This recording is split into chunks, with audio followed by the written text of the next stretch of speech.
అందరికీ నమస్కారం. భారతీయ జనతా పార్టీ, తెలుగుదేశం, మూడు పార్టీలు ఏకమై ఏకైక ఎజెండాతో ముందుకు సాగుతున్నటువంటి తరుణంలో ఇక్కడ పోటీ చేస్తున్నటువంటి నాదేళ్ల మనోహర్ గారికి, చంద్రశేఖర్ గారికి ఇద్దరికి కూడా మనం అఖండ మెజారిటీతో గెలిపించవలసినటువంటి అవసరం ఉంది. జెండాలు రెపరెపలాడుతుంటే సోదరులారా, సాయంత్రం వేళ దేశ నిర్మాణమైన వెలుగుల మధ్య మనం ఇంత పెద్ద ఎత్తున ఈ కార్యక్రమాన్ని ఏర్పాటు చేస్తున్నాం. ఇవాళ జగన్మోహన్ రెడ్డి పరిపాలన ఎట్లుంది అని దారిలో ఓ తాతనైతే పాలిచ్చే పరిణాన్ని తన దున్నపోతులు కొనుక్కున్నట్టుంది పరిస్థితి రాష్ట్రంలో స్పష్టంగా. అందుకని ఈ రాష్ట్రంలో జగన్మోహన్ రెడ్డి అధికారంలోకి వచ్చిన తర్వాత అప్పులు తప్ప అభివృద్ధి లేదు, ఇవాళ కూల్చడం తప్ప కట్టడం లేదు, లూటీ తప్ప ఐటీ లేదు, షాడులు తప్ప టూరిజం లేదు. ఇవాళ జగన్మోహన్ రెడ్డి పరిపాలన మొత్తం దోచుకోవడం, దాచుకోవడం ఏకైక ఎజెండాతో ముందుకు పోతున్నాడు. ఖజానాన్ని ఖాళీ చేసిండు, రాజవరంలో లూటీ చేసిండు, ఇటుకొండకు గుండు కొట్టిండు. ఇలా తోటి మన ఆస్తికి ఎదురు పెడుతున్నాడు. 100 ఎలుకలు తిన్న పిల్లి తీర్థయాత్రలు పోయినట్టు అల్లొక్క అవకాశం ఇవ్వండి మనం అడిగేటువంటి పరిస్థితి ఉన్నాడు. గతంలో ఒక్క అవకాశం అని అడిగితే ఇచ్చిన పాపానికి ఇంట్లో వెలుగువాయే, బడిలో తిరుగువాయే, నదిలో ఇసుకవాయే, గుడిలో విగ్రహాలువాయే, తీరాలు వెరిగిపాయే, కూరాలు కరిగిపాయే, పరిశ్రమలు పారిపాయే, రాష్ట్రాలు అప్రమయమాయే, ఆస్తులు తనకవాయే, తల్లికి గౌరవ అధ్యక్ష పదవికి వాయే, చెల్లికున్న ఆస్తివాయే, బాబాయిని పైకి పంపిండు, బాబుని జైలుకు పంపిండు.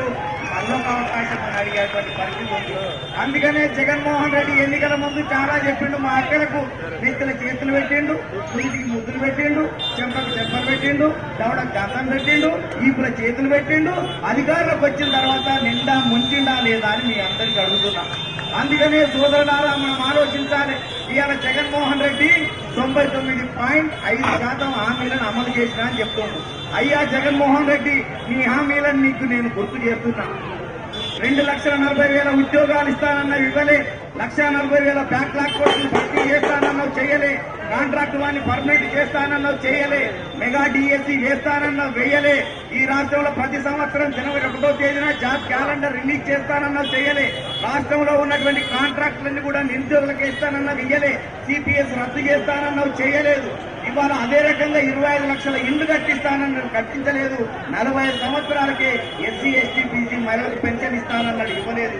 అదే రకంగా రైతులకు పంట వేయకముందే గిట్టుబాటు ధర ఇస్తానని చెప్పాడు, ప్రకటిస్తానని చెప్పాడు. ఇవాళ గోదాములు నిర్మిస్తానని చెప్పాడు. ఉద్యోగుల సమస్యలు పరిష్కరిస్తానన్నాడు. పోలీసు వాళ్ళకు వీక్లీ ఆఫ్ ఇస్తానన్నాడు. ఇవాళ మద్య నిషేధం అమలు చేస్తానన్నాడు.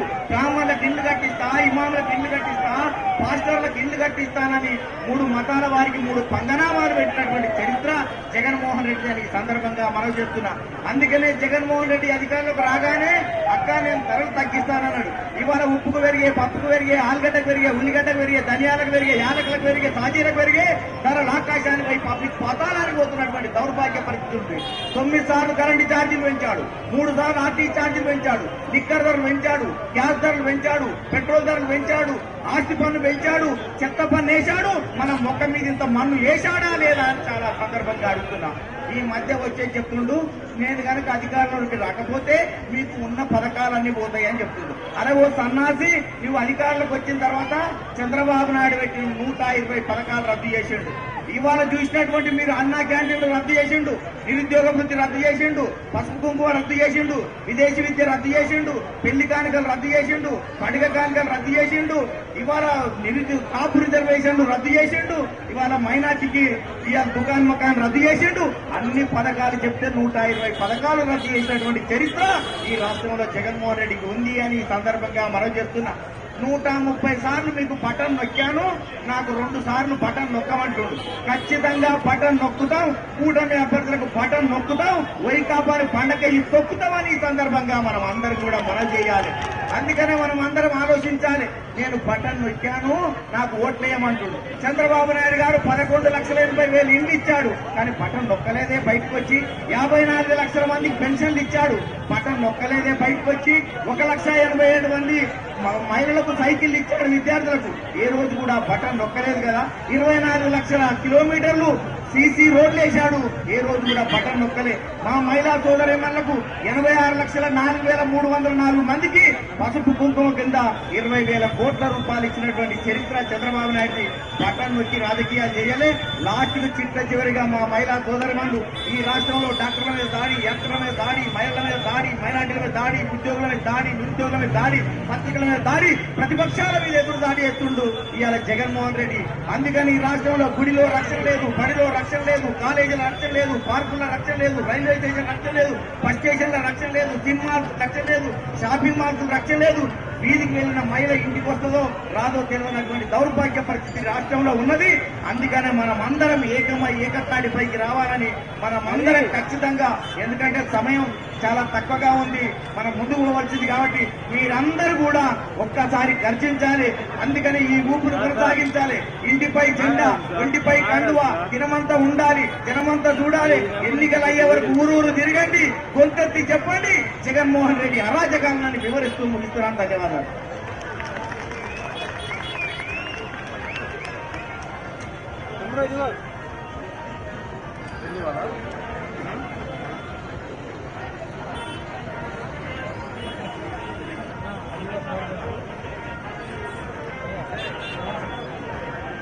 అందరికీ నమస్కారం.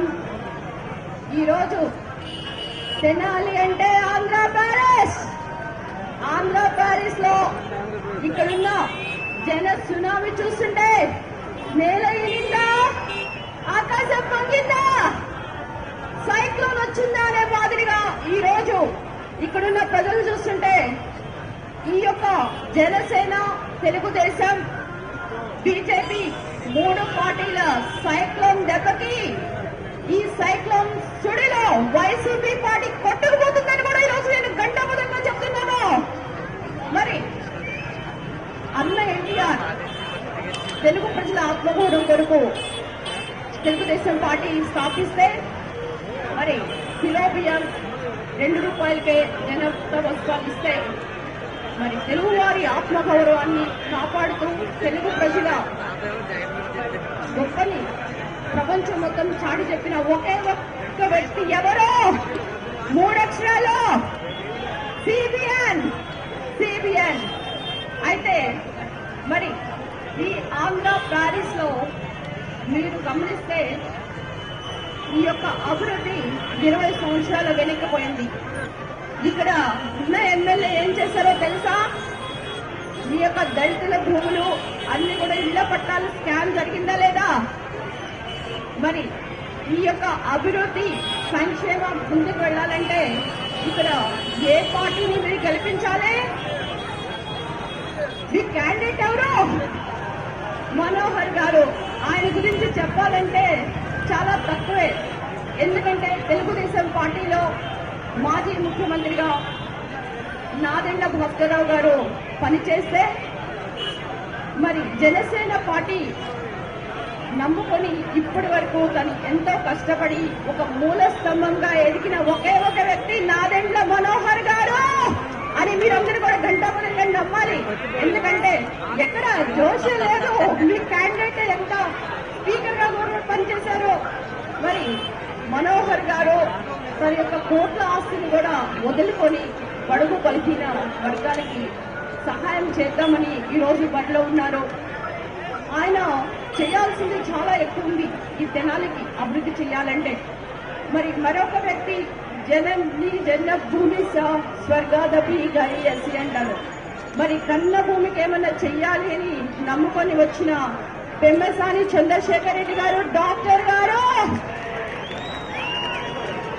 మరి ఆయనకి మీరు అవకాశం ఇస్తే ఆయన ఎన్నో పరిశ్రమలు, ఎన్ఆర్ఐ నిధులు కూడా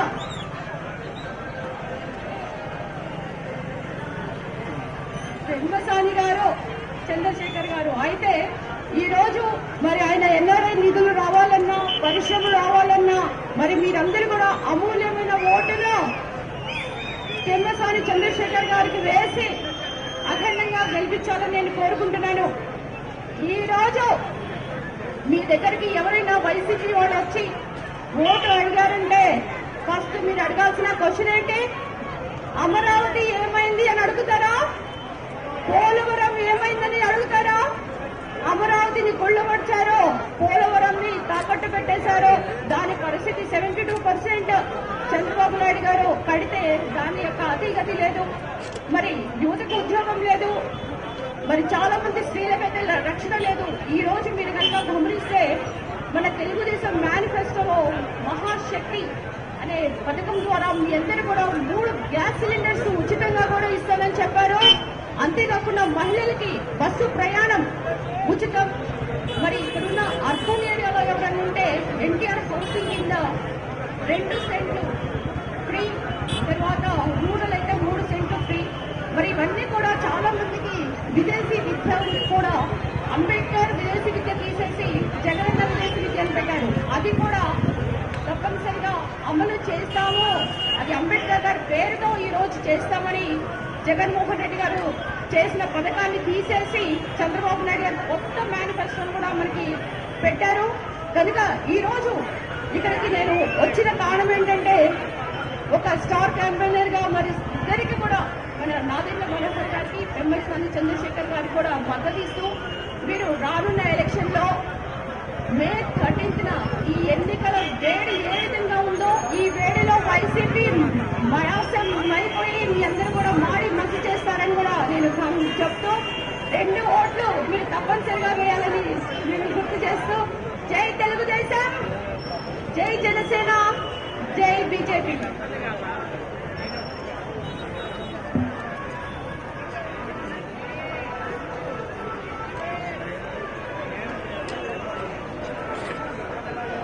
బాబు వెనక మైకు ముందు డప్పులు, వెనక మైకు ముందు డప్పులు కూడా ఆత్మనిడయ్యా, ఆత్మని చెప్పండి. విన్నాళ్ళు మన కార్యకర్తలు ఉన్నారు.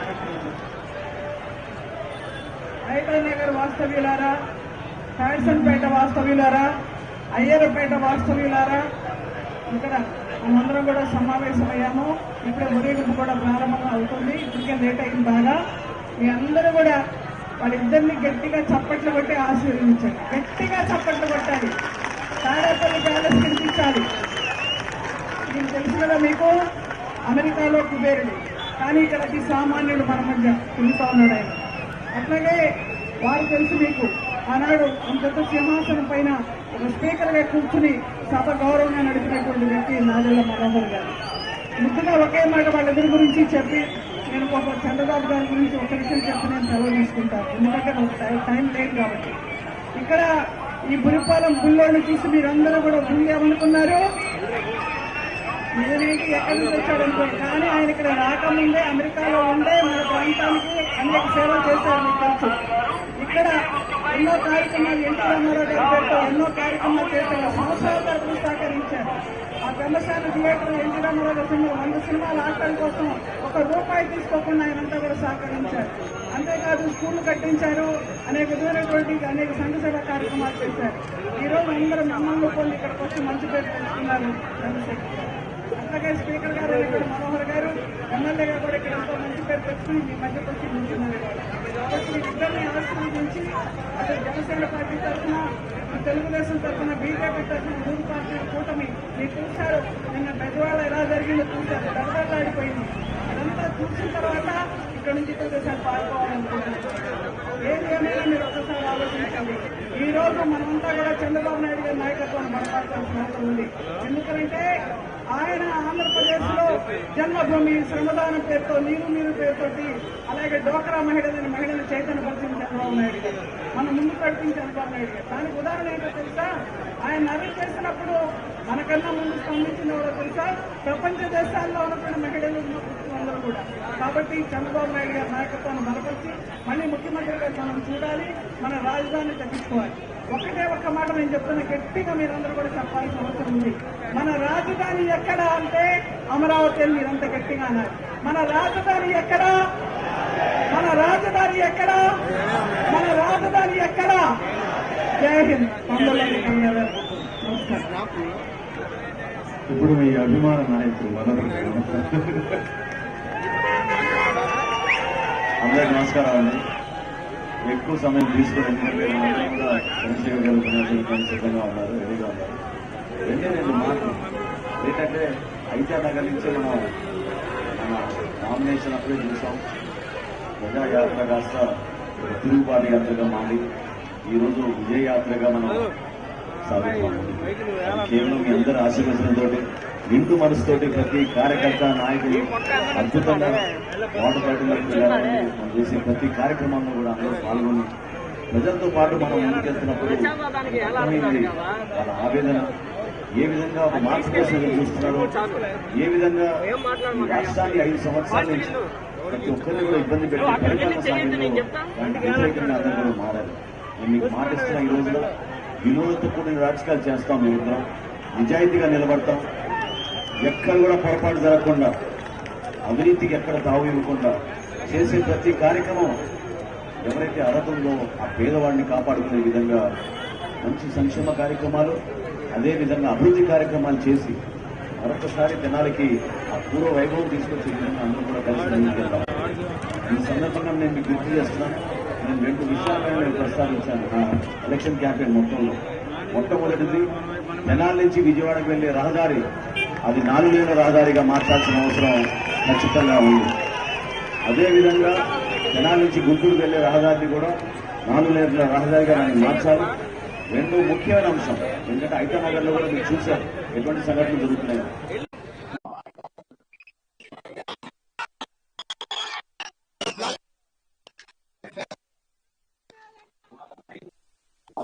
తెలియక బానిసలకు ఎంత నష్టం జరుగుతుందో మన సమాజానికి అందరికీ.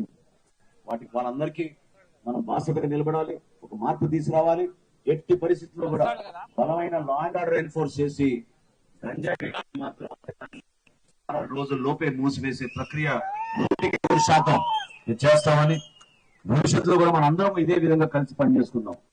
రాజా గారు కొంతవరకు అభివృద్ధి కార్యక్రమాలు ముందు సాగించారు. ఇంకా చేయాల్సిన చాలా ఉంది. ముగ్గురం కలిసి ఈ ప్రాంతానికి, మన ప్రజలకి, కార్యకర్తలకి, నాయకులకి అండగా నిలబడే విధంగా మరొకసారి ఇందాక అన్నట్టు జనాలకి మరొకసారి ఆ కీర్తి ప్రతిష్ట తీసుకొచ్చే విధంగా అందరం కలిసి పనిచేసుకుందాం. విలువలతో కూడిన రాజకీయాలు చేసుకుందాం. అక్కడ చంద్రబాబు నాయుడు గారి నాయకత్వం, పవన్ కళ్యాణ్ గారి నాయకత్వం, నరేంద్ర మోడీ గారి నాయకత్వం, ఈ ముగ్గురు సారథ్యంలో ఒక అద్భుతమైన ప్రభుత్వం ఏర్పాటు చేసి ఇచ్చిన ప్రతి హామీని ప్రజలకి మనం నెరవేర్చే విధంగా ముందుకెళ్దామని మనస్ఫూర్తిగా మిమ్మల్ని అందరినీ కూడా ఆశీర్వదించాల్సిన అవసరం, బాధ్యత కూడా ఉంది. ఎందుకంటే నేను ఒక 4 రోజుల నుంచి తిరుగుతున్నప్పుడు చూశాను, అనేక మంది ఇతర ప్రాంతాల నుంచి వచ్చారు మనకి ఓట్లు వేయడానికి. నిజంగా మనస్ఫూర్తిగా అభినందిస్తున్నాను. ఎంత బాధ్యతగా భావించారో మీరు చూడండి. ఓటు యొక్క విలువ ఎంత ఇంపార్టెంట్ వాళ్ళు గ్రహించారు. యువత జీతాల పాపం వదులుకొని మరి వచ్చారు. కొంతమంది ఇతర దేశాల నుంచి ప్రయాణం చేసుకుని వచ్చారు. ఎంతో మంది వయసులో ఉన్న వాళ్ళు, పెద్ద వయసులో ఉన్న వాళ్ళు కూడా హైదరాబాద్ నుంచి, ఇతర నగరాల నుంచి తిరిగి మన ప్రాంతానికి వచ్చి ఓటు మాత్రం వేయాలనే ఒక దృఢ సంకల్పంతో నిలబడ్డారు. దేనికోసం అంటే ఆ పట్టుదల, ఈ ప్రభుత్వం పోవాలి. దుర్మార్గంగా వ్యవహరించారు వీళ్ళు ఎట్టి పరిస్థితుల్లో వీళ్ళు ఇంటికి పంపించారు నిర్ణయాన్ని ఏదైతే వాళ్ళు తీసుకుని ఇక్కడ నిలబడ్డారో దానికి మనందరం కూడా అభినందించి వాళ్ళ ఒక్కల కోసమే కాదు, ఈ కళ మన బిడ్డల కోసం, మన భవిష్యత్తు కోసం ఉపాధి కల్పించే విధంగా ప్రతి యువతకు మేము నిలబడతామని చెప్పి మనస్ఫూర్తిగా తెలుపుకుంటూ ఇప్పుడు డాక్టర్ పెమ్మసాని చంద్రశేఖర్ గారిని మాట్లాడమని కోరుకుంటున్నాం.